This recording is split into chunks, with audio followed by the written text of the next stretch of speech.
Hey guys, how's it going? So today I'm going to talk about something that I've been asked a lot. I've been asked a lot about the title process from the moment you put the property under contract as a real estate wholesaler to the moment you find the buyer, as what happens in that time, because it's not very clear, and it wasn't very clear to me when I started, and I just had to ask around, ask the title companies to actually learn the process. Let's start with the situation. You have a property, you found a lead, the seller wants to sell it, you acquired a purchase and sale agreement.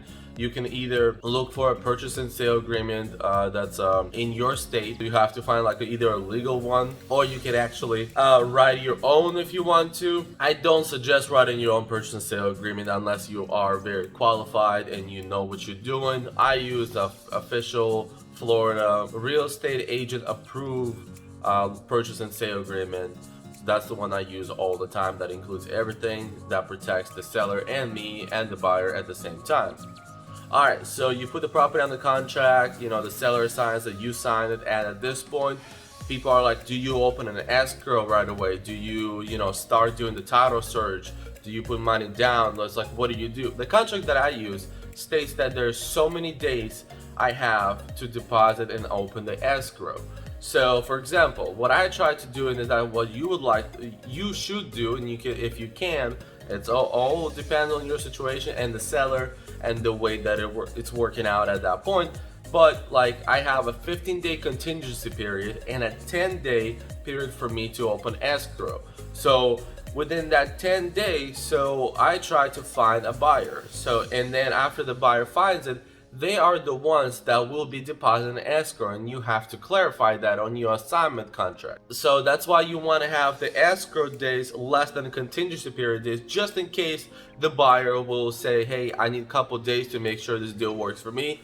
Most of the time they will not, and most of the time you want to push for that not to happen, because you want to have some deals that you're going to have so hot that a lot of investors want it, and you don't want someone tie it up the property and then a couple days later they tell you they don't want to do it, and then you have to go back and backtrack to other investors saying, hey, this property is available. You don't know if they're still going to be looking or what's going on. Yeah, so you property's on the contract. You have 10 days to open escrow. You have 15-day contingency period if you're lucky. Depends on what's your agreement with the seller is. A lot of wholesalers ask me, is like, oh, I need to find a local wholesaler, investor friendly title company. However, you don't.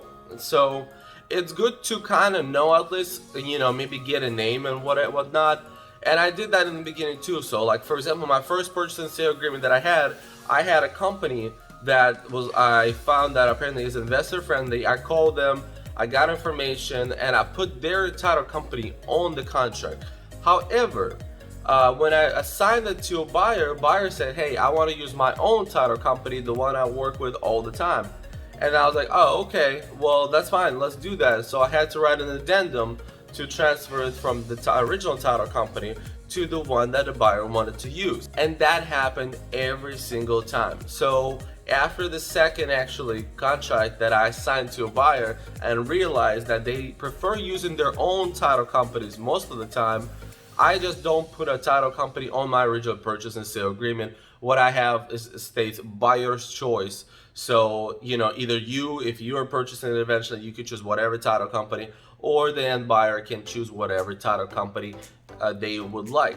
If you have questions from the seller as to what title company you're going to use or why you put buyer's choice instead of putting one title company, I prefer saying that there are multiple title companies that I work with, and it all depends on who offers me the best closing costs, because since the buyer is the one who's paying for the closing cost, you clarify that you will provide them information of what title company is performing the closing, and the moment you assign the property, you should provide the seller information which title companies perform the closing. I mean, either way, there will be getting a hold of the seller, but still, I feel like you should do your due diligence and provide them that information. So you don't have to put a title company in your original purchase and sale agreement, because the investor will have their own title company they want to work with. And so, okay, so you found the buyer, you assign the property, on your assignment contract, you state the fact that this is the title company that's going to be performing the closing.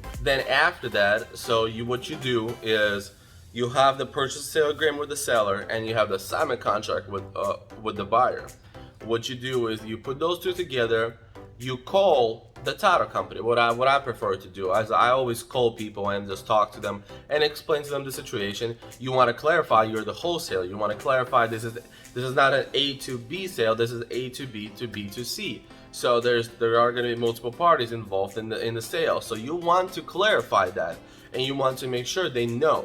So you call them, you get information, you talk to the people person that's gonna be closing, you let them know what's going on. If there's any kind of complications, if there's anything that you know of, you should give them the most information you can. After that, they will tell you, hey, this is the email you can send me the information to. Just make sure that you in the email that you send them, you get the purchase and sale agreement, assignment contract, and anything that you talk to them on the phone that was specifically about this property. For example, I had a property that had a lien on it, but I got to figure it out with a lien holder, and that I needed to state in the email so that the title company knows what's going on. And then after that, pretty much all I would do is I would check on the title company once in a while to make sure how is everything going.